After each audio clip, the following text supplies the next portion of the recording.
ولقد زينا السماء الدنيا بمصابيح. وشو هذه القضية سبحان، يعني ماذا أقول لكم يا معشر المسلمين؟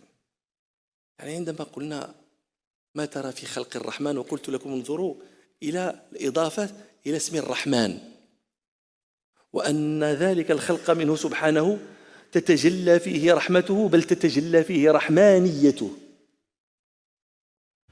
تجلي ذلك في أنه يعني هذه النجوم للاهتداء بها، وهذه للإضاءة والحرارة، وهذه لكذا وهذه لكذا وهذه لكذا، والأرض ذلولا اللي تأكل منها وتستقر عليها إلى آخره.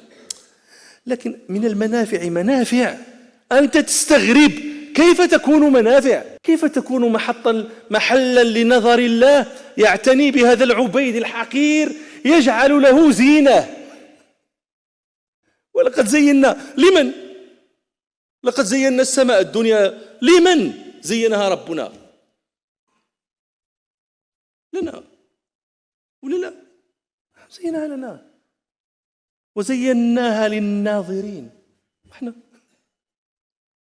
يعني ليس خلق ربنا الذي يتجلى فيه رحمانيته فقط فيما تجنيه من ذلك الخلق من منفعة، بل حتى ما تجنيه فيه من لذة، ما فيه الزينة. هذا أنت لا تنتفع به، ليس به قوامك، ليس به حياتك، لكن به لذتك، تمام التذاذك في عيشك. والزينة ربنا سبحانه عندما يتحدث عن الأنعام، والأنعام خلقها لكم فيها دفء ومنافع ومنها تأكلون، هذه منافع، ولكم فيها جمال، هذه منفعة،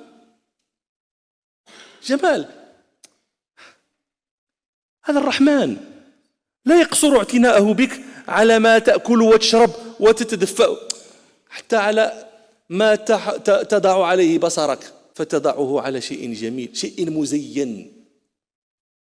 ولقد زينا السماء الدنيا. وثم ومتى تظهر لك زينة هذه السماء؟ متى تظهر؟ عندما تختفي زينة الأرض، لأن ربنا أيضا إنا جعلنا ما على الأرض زينة لها.